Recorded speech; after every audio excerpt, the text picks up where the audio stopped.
Bismillahirrahmanirrahim. Assalamualaikum warahmatullahi wabarakatuh dan salam sejahtera. Pertama sekali, saya ingin mengucapkan terima kasih kepada Dr. Alia Kasdina yang sudi untuk menonton persembahan PKUK 1114 daripada kami. Jadi saya dan rakan-rakan saya telah melaksanakan sebuah lawatan ke sebuah PPDK yang berada di Putrajaya, iaitu PPDK Sina di Presin 9 Putrajaya. Jadi di slide ini memamparkan sedikit pengenalan bagi ahli kumpulan saya. Saya Adam Muharis selaku ketua, penolong saya Haikal Amir, setiausaha Wan Nur Emilia Batrisha, naib setiausaha Kohirul Ling dan bendahari Nadia Najihah. Jadi kami berlima telah melaksanakan sebuah lawatan ke PPDK Sina di Presin 9 Putrajaya pada 9 April 2025 yang lalu. Assalamualaikum dan selamat sejahtera. Saya Wan Nur Emilia Batrisha. Saya akan mulakan pembentangan dengan pengenalan kepada PPDK. Baiklah, Pertubuhan Pemulihan Dalam Komuniti atau PDK Sina ialah sebuah pusat pemulihan berasaskan komuniti yang terletak di nombor 15 Jalan Tempua P9B 10 Presin 9 di Putrajaya 62250. Berdaftar di bawah Jabatan Pendaftaran Pertubuhan Malaysia. PDK Sina merupakan sebuah NGO, iaitu bukan kerajaan. PDK Sina mula menerima geran operasi daripada bantuan khas kerajaan melalui Jabatan Pembangunan Orang Kurang Upaya. Selain itu, PPDK Sina juga telah ditubuhkan oleh ahli jawatan kuasa penaja yang diketuai oleh Encik Haji Roslan bin Husin pada 29 Januari 2018. Pusat ini telah beroperasi sepenuhnya pada 1 April 2018 yang pada mulanya mendaftarkan seramai 17 orang kurang upaya berumur 3 hingga 16 tahun dan bilangan pendaftaran semakin meningkat dari tahun ke tahun dengan jumlah pada tahun 2025 sebanyak 26 orang. Baiklah, seterusnya, apakah objektif utama PPDK Sina? Mereka mengadakan sebuah strategi untuk pembangunan komuniti untuk rehabilitasi, penyamaan peluang dan integrasi sosial orang kurang upaya. Pertubuhan Pusat Pemulihan Dalam Komuniti ini dilaksanakan melalui pelibatan aktif orang kurang upaya, keluarga dan masyarakat setempat dengan sokongan oleh Perkhidmatan Kesihatan, Pendidikan, Vokasional dan Sosial serta menggunakan sumber tempatan. PPDK yang sedia ada menjalankan program yang bersesuaian kepada orang kurang upaya mengikut peringkat umur dan jenis ketidakupayaan bagi menjalankan pemulihan. Di Pusat Pemulihan Dalam Komuniti Sina ini, kemahiran pelatih diberikan mengikut pemulihan sedia ada yang relevan. Selain itu, mari kita lihat perubahan dari tahun ke tahun di Pusat Pemulihan Dalam Komuniti Sina pada tahun 2025 pula. Mari kita lihat, iaitu seramai 26 orang pelatih di PPDK Sina dan 2 orang pelatih dari jumlah tersebut di rumah. Hal ini kerana 2 orang dari jumlah tersebut ditempatkan di rumah akibat ketidakupayaan fizikal yang tidak mengizinkan mereka untuk ke sekolah, untuk ke PPDK tersebut. Jadi, petugas-petugas mengikut turutan, mengikut jadual mereka akan berjumpa lagi 2 orang ni di rumah masing-masing. Pelatih di PPDK Sina terdiri daripada kanak-kanak yang berumur 4 hingga 12 tahun yang mempunyai ketidakupayaan yang berbeza-beza. Antara contohnya seperti sindrom Down, autism, physical handicap dan cerebral palsy. Di samping itu, dari aspek tenaga pengajar di Pusat Pemulihan Dalam Komuniti pula adalah merupakan sukarelawan berkontrak yang menerima peruntukan allowance khas setiap bulan. Mereka terdiri daripada seorang penyelia dan 7 orang petugas. Penyelia ini merupakan pengurus ataupun ketua di pusat tersebut. Oleh hal demikian, bagi menampung bayaran petugas, tambahan aktiviti dan keperluan harian termasuklah makanan, minuman, pakaian, bayaran yuran sumbangan dan permohonan daripada pelbagai agensi telah dilaksanakan. Pengajar di sini juga dipanggil sebagai teacher. Bagi tahun 2025, bilangan pelatih di Pusat Pemulihan dalam Komuniti Sina adalah seramai 24 orang pelatih yang terdiri daripada pelbagai jenis ketidakupayaan ditempatkan di PDK Sina.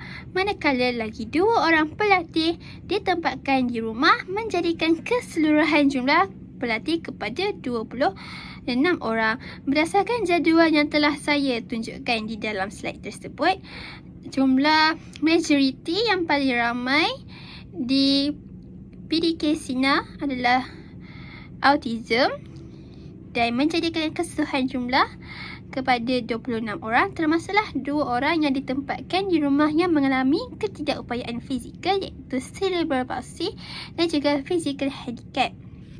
Pusat Pemulihan dalam Komuniti Sina hanya menyediakan kuota pelatih untuk 20 hingga 30 orang sahaja.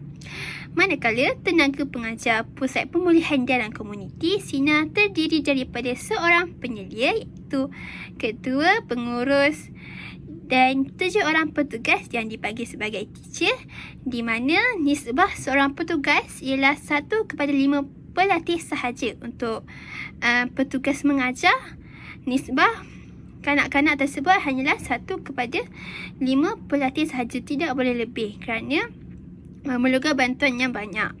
Selain itu, Pusat Pemulihan dalam Komuniti Sina memfokuskan kepada pemulihan pelatih dalam pengurusan diri dan tiada latihan vokasional. Di sini menekankan pemulihan iaitu seperti toilet training, cara memakai pakaian, cara mengikat kasut, dan di sini juga tiada latihan vokasional seperti memasak, menjahit, tapi lebih kepada pemulihan iaitu persediaan kepada program pendidikan integrasi iaitu PPKI. Program pendidikan khas integrasi. Baiklah, terima kasih kepada saudari Amelia atas penjelasan berkenaan dengan pengenalan di PPDK Sina tersebut. Baiklah, Assalamualaikum dan salam sejahtera. Nama saya Haikal Amir bin Helmi dan saya akan membentangkan berkenaan dengan pengurusan di PPDK Sina. Baiklah, kita lihat kepada Carta Organisasi Ahli Jawatankuasa 2023-2025. Pengerusi bagi PPDK Sina ini ialah Tuan Haji Roslan bin Hussein, dan di bawahnya adalah timbalan pengerusi merupakan Puan Salwa binti Saleh, dan setiausaha terdiri daripada Puan Nuraini binti Ismail. Timbalan setiausaha ialah Puan Khairunisa binti Ismail dan Encik Wan Hasbullah Sani bin Wan Muhammad Haris. Baiklah, untuk ahli jawatan kuasa pula iaitu ada 2, iaitu Encik Muhammad Nur Aiman bin Nur Azam dan juga Puan Nuriyana binti Awang. Baiklah, kita lihat pula kepada Carta Organisasi Penyelia atau Petugas pada tahun 2025 di PPDK Sinar. Penyelia ialah Puan Suhana binti Alam dan petugas-petugas di PPDK Sinar ialah Puan Siti Nurul Izzati binti Abdul Wahab, Puan Akira Fatihah binti Roslan, Puan Nur Laila binti Azizan, Puan Daisy Nur Hayati binti Ahmad, Puan Akila Fakihah binti Roslan, Puan Raja Nur Hasnita binti Raja Ibrahim, Puan Nur Ayuni binti Muhammad Ayub. Baiklah, kita lihat pula kepada pengurusan kewangan dan sumber.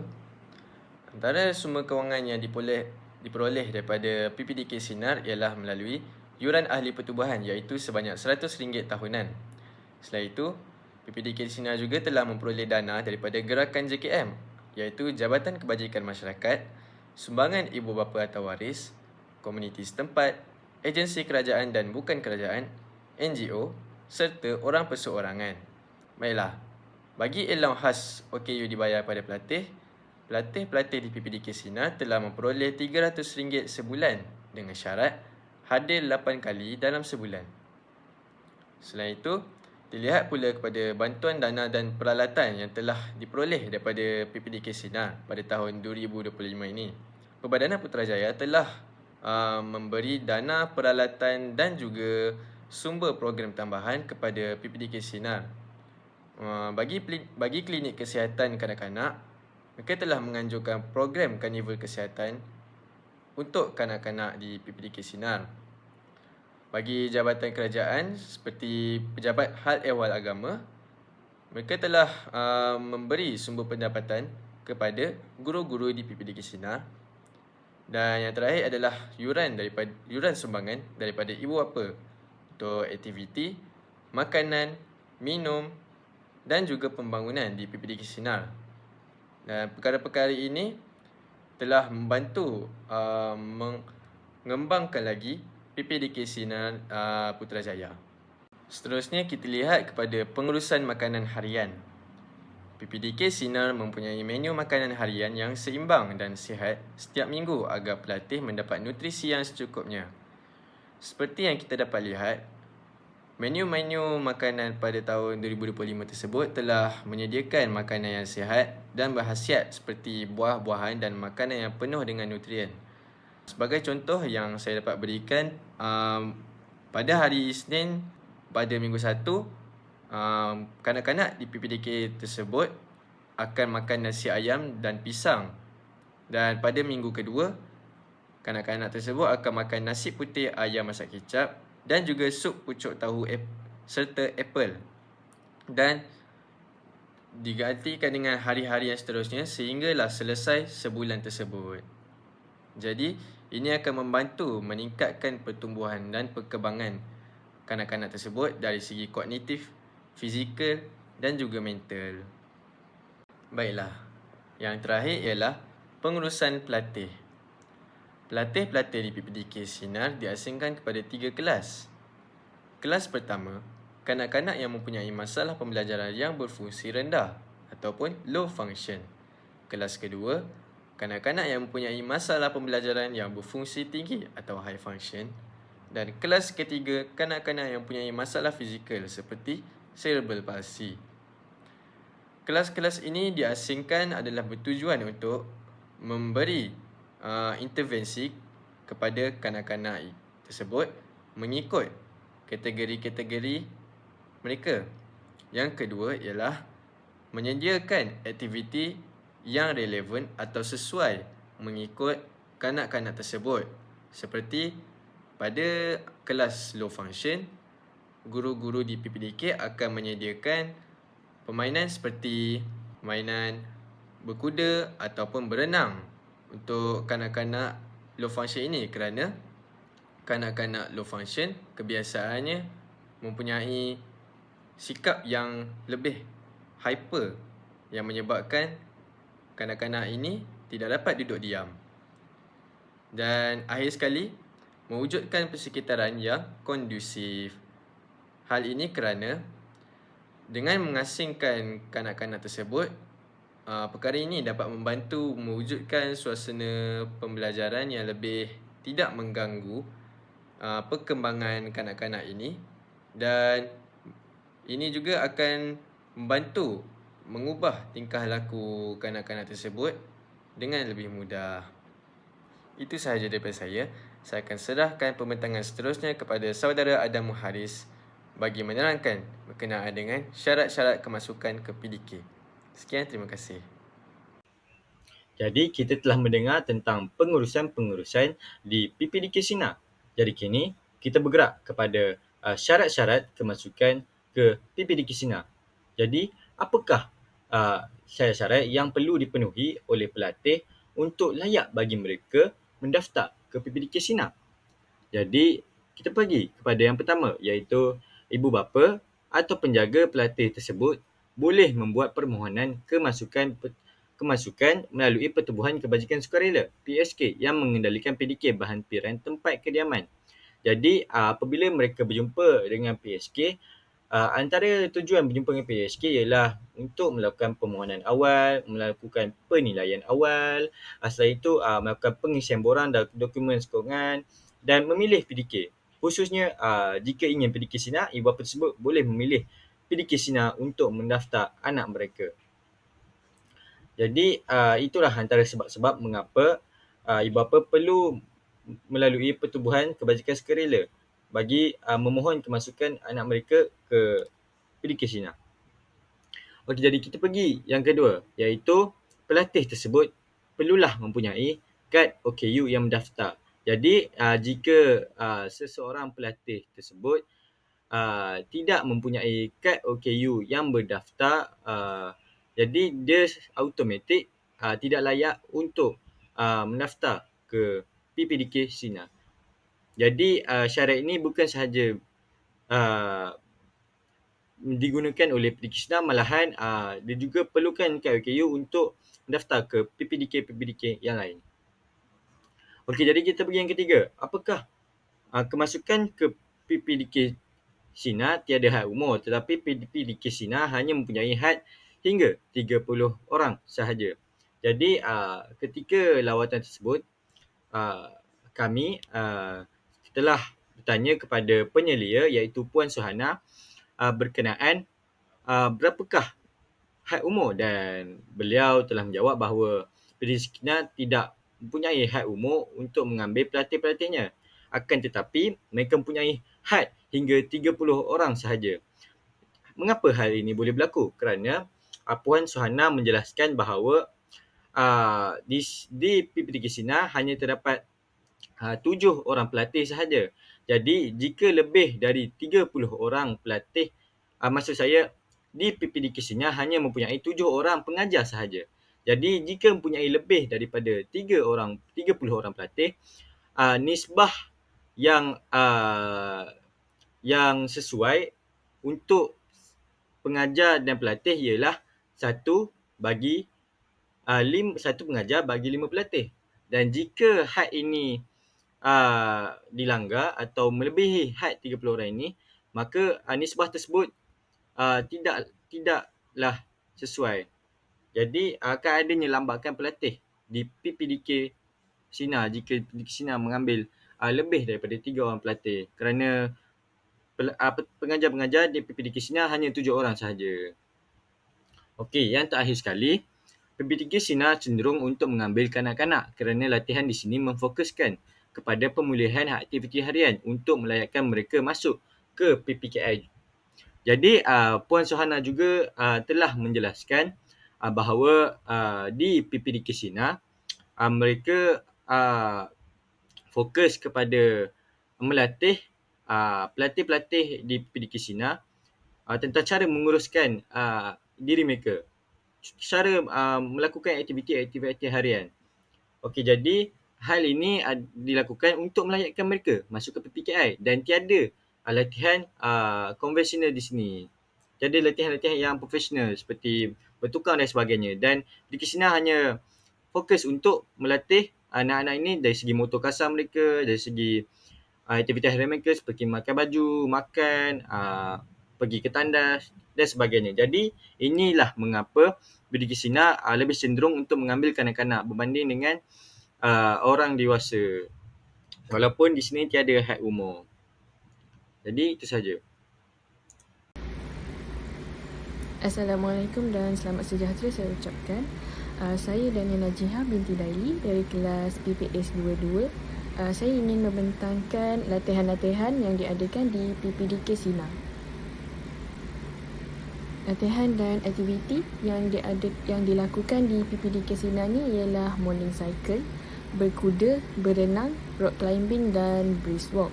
Untuk aktiviti morning cycle ni dilakukan pada setiap minggu pada waktu pagi iaitu jam 9 hingga 10 pagi. Aktiviti yang dilakukan oleh MBPK di PPDK Sina ni semasa morning cycle ialah aktiviti senaman, menyanyi dan menari. Aktiviti morning cycle ni bukan sahaja menonokkan, ia membantu untuk meningkatkan kesihatan fizikal serta boleh menceriakan emosi MBPK. Seterusnya ialah aktiviti seperti berkuda, berenang, rock climbing dan brisk walk. Biasanya dilakukan pada setiap minggu hari Jumaat sahaja. Keempat-empat aktiviti tersebut ia memberikan banyak manfaat, iaitu meningkatkan perkembangan fizikal, meningkatkan perkembangan emosi dan sosial, meningkatkan perkembangan kognitif serta boleh dijadikan sebagai terapi untuk MBPK. Untuk aktiviti seperti berkuda dan berenang, petugas akan membawa 7 ke 10 orang pelatih sahaja. Hal ini kerana kami dimaklumkan oleh petugas bahawa mereka tidak boleh membawa ke semua pelatih kerana mereka tidak mempunyai pengangkutan yang cukup untuk membawa ke semua pelatih. Jadi mereka akan membawa 7 ke 10 orang pelatih dengan secara bergilir. Maksudnya minggu ni mereka akan membawa 7 ke hingga 10 pelatih yang lain, dan minggu yang baharu mereka akan membawa 7 ke 10 orang pelatih yang lain. Seterusnya terdapat juga beberapa aktiviti khas yang dijalankan pada setiap hari Jumaat seperti aktiviti berkuda, berenang, rock climbing dan brisk walk. Aktiviti ini ia memberikan banyak manfaat kepada MBPK, seperti meningkatkan perkembangan fizikal di mana ia membantu menguatkan otot dan tubuh badan MBPK. Seterusnya ialah meningkatkan perkembangan emosi, seperti meningkatkan keyakinan diri dan semangat bekerjasama antara MPK dengan rakan-rakan yang lain. Seterusnya meningkatkan perkembangan kognitif yang boleh merangsang daya pemikiran dan kemampuan MBPK. Aktiviti ini juga dia berperanan sebagai terapi untuk MBPK, iaitu cara untuk membantu MPK ni mengatasi cabaran dari segi emosi, tingkah laku dan dijadikan pembelajaran dengan cara yang menyeronokkan dan berkesan. Secara keseluruhannya, pelaksanaan aktiviti seperti morning cycle dan aktiviti khas seperti berkuda, berenang, rock climbing dan brisk walk ia memberikan banyak faedah kepada MBPK. Hal ini kerana aktiviti seperti berikut bukan sahaja menyeronokkan, malah ia dapat menyokong perkembangan fizikal, emosi, sosial dan kognitif murid secara menyeluruh. Selain itu, aktiviti ini juga berfungsi sebagai terapi yang membantu meningkatkan kesejahteraan diri MBPK. Dengan itu, pelaksanaan aktiviti seperti berikut perlu diteruskan bagi memastikan MBPK mendapat peluang yang seimbang dalam perkembangan dan pembelajaran MBPK. Cadangan yang boleh menambahkan PDK Sina adalah meningkatkan latihan dan profesionalisme staf. Peningkatan latihan dan profesionalisme staf dalam PDK adalah langkah yang penting untuk memastikan kebersihan intervensi yang diberikan kepada murid-murid. Salah satu cara untuk mencapaikan ini adalah dengan menyediakan program latihan yang bersepadu dan inisiatif kepada semua petugas yang terlibat dalam program ini, termasuklah sukarelawan. Latihan ini perlu melibatkan berbagai profesional seperti ahli fisioterapi, terapis cara kerja, dan pakar pendidikan khas untuk memastikan pendekatan yang lebih holistik dan menyeluruh dalam penjagaan dan pemulihan murid. Program latihan yang bersepadu ini dapat memberikan staf pemahaman yang lebih mendalam tentang keperluan murid, termasuklah keperluan fizikal, emosi, dan mental mereka. Sebagai contoh, ahli fisioterapi boleh memberikan latihan mengenai teknik-teknik pemulihan fizikal yang lebih berkesan. Secara keseluruhan, peningkatan latihan dan profesionalisme staf dalam PDK akan membantukan meningkatkan kualiti intervensi yang diberikan serta memastikan bahawa setiap sesi terapi yang dilaksanakan adalah dengan standard yang tinggi dan lebih berkesan. Selain itu, cadangan seterusnya adalah penambah peruntukan kewangan dan infrastruktur PDK. Penambahan peruntukan kewangan dan infrastruktur adalah elemen yang penting dalam meningkatkan PDK. Untuk memastikan PDK berjalan dengan lancar dan memberikan impak positif yang maksimum, ini adalah perlu untuk mengadakan penyelarasan yang lebih baik dengan pihak kerajaan dalam usaha mendapatkan dana yang mencukupi. Dana ini akan membantu memastikan bahawa semua aspek program yang dilaksanakan dengan lebih efektif dan menjaminkan kelangsungan serta pertumbuhan jangka panjang PDK ini. Penyelarasan dengan pihak kerajaan juga memberikan peluang untuk mendapatkan sokongan kewangan dalam bentuk peruntukan yang mencukupi bagi pembelian atau pembaharuan peralatan di pusat PDK. Peralatan yang sesuai dan terkini sangat penting dalam menjalankan sesi terapi dan pemulihan yang berkesan. Sebagai contoh, alat bantu fizikal seperti alat terapi fizikal dan peralatan pemulihan. Ini perlu diperbaharui secara berkala untuk memastikan kebersihan dalam membantukan pesakit mencapaikan matlamat pemulihan mereka. Selain itu, penambahbaikan infrastruktur juga memainkan peranan yang penting. Pembaharuan dan penambahbaikan fasiliti di pusat PDK seperti bilik terapi yang lengkap, ruang yang lebih selesa akan meningkatkan pengalaman murid dan staf dalam menjalankan aktiviti harian. Infrastruktur yang lebih baik juga dapat memudahkan agensi pelbagai jenis terapi dan program sokongan. Ini telah memberikan banyak ruang untuk menjalankan jenis intervensi yang sesuai dan dengan keperluan murid. Seterusnya, ada penglibatan ahli komuniti dan keluarganya. Sokongan keluarga dan komuniti adalah nadi kejayaan PDK. Lalangnya, stigma dan kekurangan kesedaran masih menjadi halangan. Oleh itu, kempen kesedaran seperti Keluarga Penyayang PDK Gemilang perlu diadakan. Sesi ini boleh mengajar teknik menyokong ahli keluarga berupaya seperti kaedah komunikasi yang positif atau latihan fisioterapi asas di rumah. Sokongan keluarga dan komuniti bukan sahaja sekadar sokongan moral, tetapi kunci transformasi dalam kerajaan PDK. Namun, ramai ibu bapa atau penjaga masih tertekan akibat kekurangan kemahiran asas untuk mendukung pemulihan ahli keluarga mereka. Di sinilah inisiatif struktur kerjasama terarah perlu dilaksanakan. Contohnya, inisiatif terbaru yang dikeluarkan oleh JKM iaitu Jabatan Kebajikan Masyarakat telah memberikan tugasan rumah iaitu homework kepada penjaga seperti melatih murid PDK memakai baju sendiri. Setiap keluarga diberikan modul langkah demi langkah, contohnya teknik memakai butang atau zip di atas bajunya, serta video demonstrasi. Kemajuan rekod dalam buku log-in dan dinilai oleh setiap bulan oleh terapis cara kerja atau petugas di PDK. Cadangan terakhir untuk penambahbaikan di PDK ialah menggunakan aplikasi mudah alih atau platform digital yang menyokongkan berbagai fungsi. Salah satu adalah untuk memudahkan komunikasi antara murid keluarganya dan profesional pemulihan.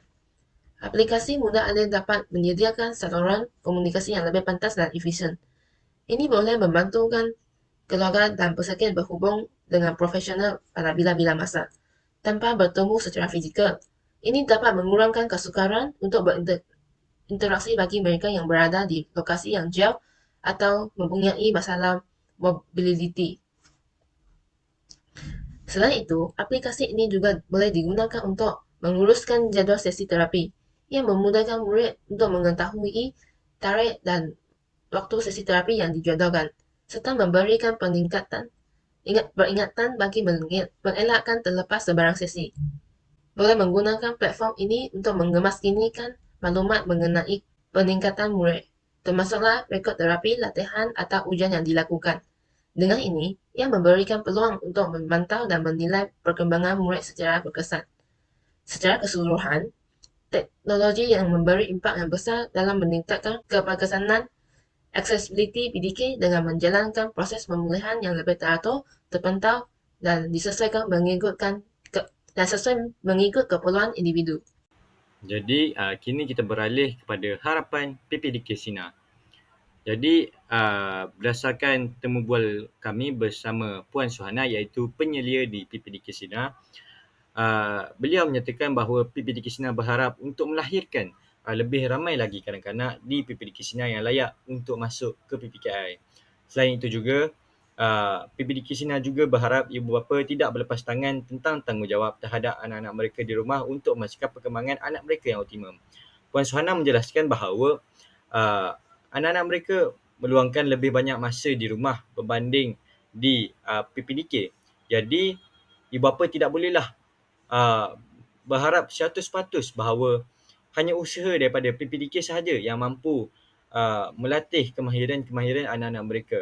Jadi ibu bapa juga perlu memainkan peranan penting dalam melatih kemahiran-kemahiran anak mereka untuk perkembangan diri anak-anak mereka. Jadi itu adalah antara mengapa PPDK Sina berharap ibu bapa sentiasa cakna dengan anak mereka dan tidak bersikap lepas tangan terhadap perkembangan anak mereka dan berharap 100% kepada latihan-latihan di PPDK sahaja. Jadi oleh itu, untuk kesimpulan, PPDK Sina sememangnya sudah mempunyai pengurusan yang sangat sistematik dari segi kewangan, makanan harian dan juga pengurusan bagi pelatih-pelatih mereka di PPDK Sina. Selain itu juga, latihan-latihan yang diberikan PPDK Sina untuk pelatih-pelatih mereka sangatlah sesuai untuk merangsang perkembangan pelatih-pelatih mereka di sana. Seperti morning cycle setiap pagi dan juga aktiviti-aktiviti yang menarik pada setiap hari Jumaat seperti menunggang kuda, swimming, berenang, rock climbing dan banyak lagi aktiviti yang menarik. Oleh itu, sekian sahaja daripada kami. Terima kasih.